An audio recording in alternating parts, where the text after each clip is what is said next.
Hodi. Jirani. Hodi. Pole jirani. Pole sana. Ameisha. Lakini kama siku jirani. Pole.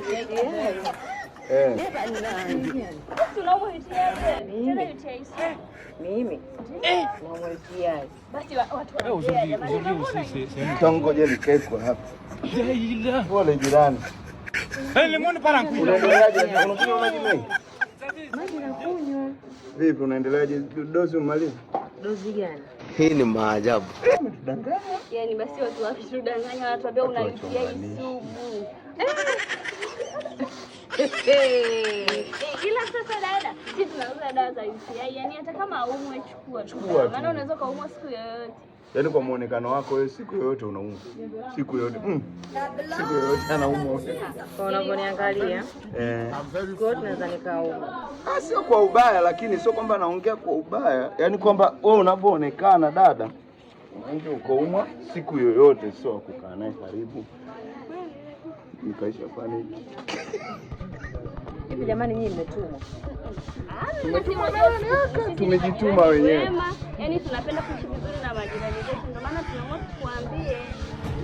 Yaani mmehangaika kote huko mlikotoka, mapito yenu yote mlotembea, wewe na huyu mumeo, sijui ni mumeo, sijui ni shoga yako, sijui ni nani yako, mimi sitaki kujua.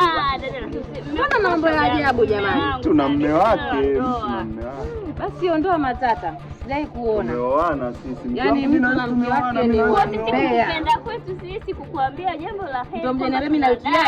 Sasa kwani UTI ni sisi? Mimi na UTI sugu. Nini maana ya ujirani sasa dadangu? Nini maana ya ujirani? Ujirani ndio UTI. Sisi tulipokuona umelala tukajua unaumwa, hata muonekano wako unaonekana kama una UTI. Basi asilale anaumwa. Kwa hiyo ulipumzika tu. Mimi nimejipumzisha zangu, nimetoka zangu mambo yangu kama unavyojua. Nadhani nimetoka zangu huko na mambo yangu mwenyewe binafsi.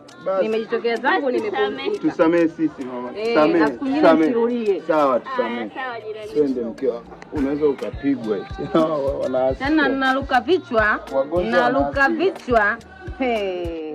Sio rangi tu hii. Na akili ziko hivi hivi. Goodbye.